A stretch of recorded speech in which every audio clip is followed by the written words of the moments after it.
Now, another thing also is to think about also, go here, is to also think about influencers and people who have some type of influence in your particular niche or your particular market, right? So this is a really important thing. If you're looking at it and you're thinking, you know, how am I actually going to get this? How am I going to build a list? How am I going to finding it too hard or whatever it is?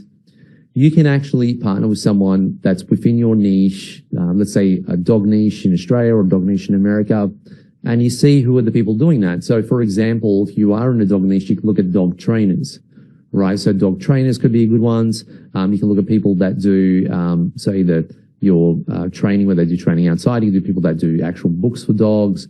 You can look at also specific breeds. I mean, when you have, and it doesn't necessarily need to be an influencer. It could be just someone who owns a dog that takes a lot of photos of their dog that has actually gained a lot of following. Right now, if you're in a health niche, and let's say you're in dentistry, for example, you're looking to do a product in dentist, well, you could actually look at either getting a dentist, right? So see which dentists are actually posting all the time and get in contact with them and tell them your idea and what you want to do and see if they'd actually want to come on board and help you actually promote that product, right? So you can actually do that. I know we do that for our potty training niche. So we have 2 influencers who are in the potty training niche. We've contacted them and we've made deals with them. So that's one thing that you can look at also. It's a little bit of a marketing strategy for later on. But yeah, it's something to think about. Now, another thing is, and I'll get to everyone's questions at the end, just so you know. All right. So another thing is the pre-order strategy, right? So, okay. So if we think about providing value, so this is number 1. This is where we're thinking about, all right, what do we want to do? How are we going to provide more value than the person next to us? What's going to make our product actually better? You know, what thought process are we going through in terms of what problem are we trying to solve? And we start to think of an idea for a product, right? And by doing this particular strategy, you can think of a lot of ideas, and it doesn't mean that you're going to launch them all, right? But you might think of an idea here and you think, okay, I have a solution to a problem that I want to fix. You start doing the market research, and then you realize based on your market research, there's probably no one really too interested. It's probably not a problem worth solving, right? And then you go back to number 1 and you think of another problem worth solving, right? And then you do that process again.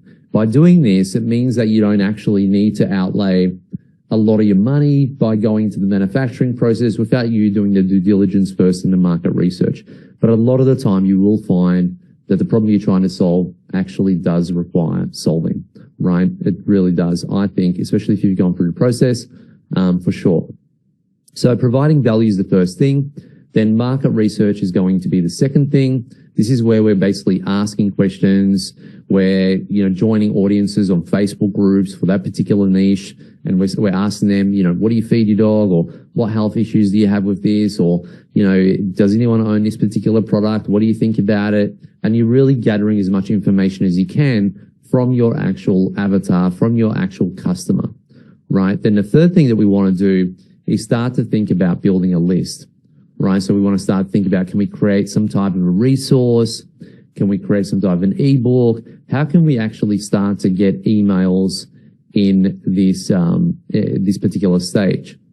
Now, another way that you can actually do this is if your particular niche and you're thinking and you're struggling a little bit to get an email list for any reason, then another way that you can actually launch your product, and I'd highly, highly recommend, is to do what's called a pre-order strategy, right? So pre-order strategy is you still have not placed your order with your manufacturer. What you've done is you've received the sample, right? So you have a sample of your product. You've gone through this process providing value. You've done the market research. So you've done these 2 things here. You know which influencers are in the space that you can potentially contact and all of that. But then what you would do is after you receive your sample, it's good, your manufacturer can actually, produce your product at a high quality. Then what you can do is you can do a pre-order strategy on your website. And this is essentially where you would sell your product for either cost price, right? Cost price or a little bit above cost price. So what you're doing is you're not losing any money, but this is also another form of market research before you pay for the manufacturer and place your order.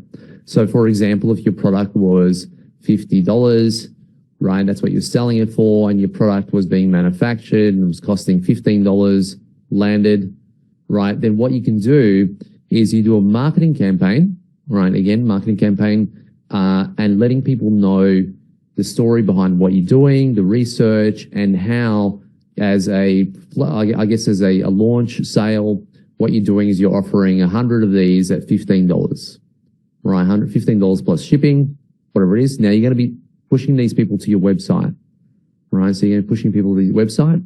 So $15 plus shipping.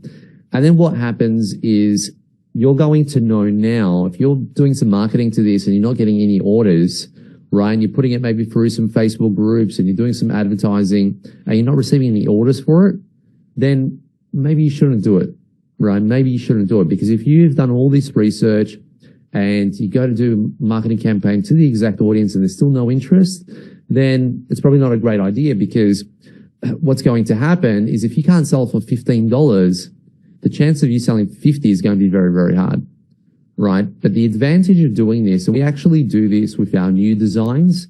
So when we have a new design of product, what we do is we already have an email list of people and we send it out an email. We tell them, hey, if you pre-order, it is, you get it at a discount before we actually go live.